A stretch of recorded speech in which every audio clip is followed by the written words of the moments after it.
Surat Ibrahim ayat ke-44 tadi. Yang kedua yang mereka harapkan kalau kembali ke dunia, wa nattabi'ir rusul, kami ingin mengikuti para rasul. Dan rasul yang diutus kepada kita adalah nabi kita yang mulia Muhammad sallallahu alaihi wasallam. Inilah jemaah sekalian, penyesalan terbesar yang kedua yang dialami oleh manusia kelak di hari kiamat. Kenapa dulu tidak mengikuti ajaran Rasulullah sallallahu alaihi wasallam? Bahkan ada orang-orang yang dengan sengaja terang-terangan dia menolak ajaran Rasul sallallahu alaihi wasallam. Dia pun mengatakan, saya akui itu memang ajaran Rasul, itu ajaran Islam. Akan tetapi itu bertentangan dengan budaya kami, tidak sesuai dengan tradisi nenek moyang, tidak sesuai dengan kearifan lokal. Maka Allah mengingatkan kepada kita, satu-satunya ajaran yang disesali oleh manusia, kenapa dulu tidak dia amalkan? Di surat Al-Furqan ayat ke-27 Allah menegaskan juga, wa yauma ya'addu dzalimu 'ala yadayhi yaqulu ya laitani ittakhadtu ma'ar rasuli sabila.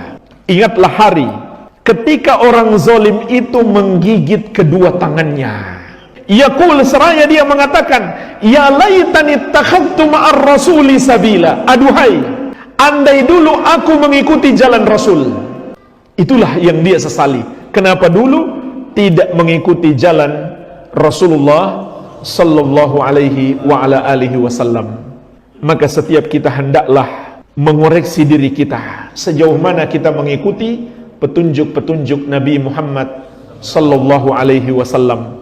Jangan sampai karena takut kepada celaan manusia, kita pun mengikuti ajaran-ajaran yang menyelisihi petunjuk Rasulullah sallallahu alaihi wasallam.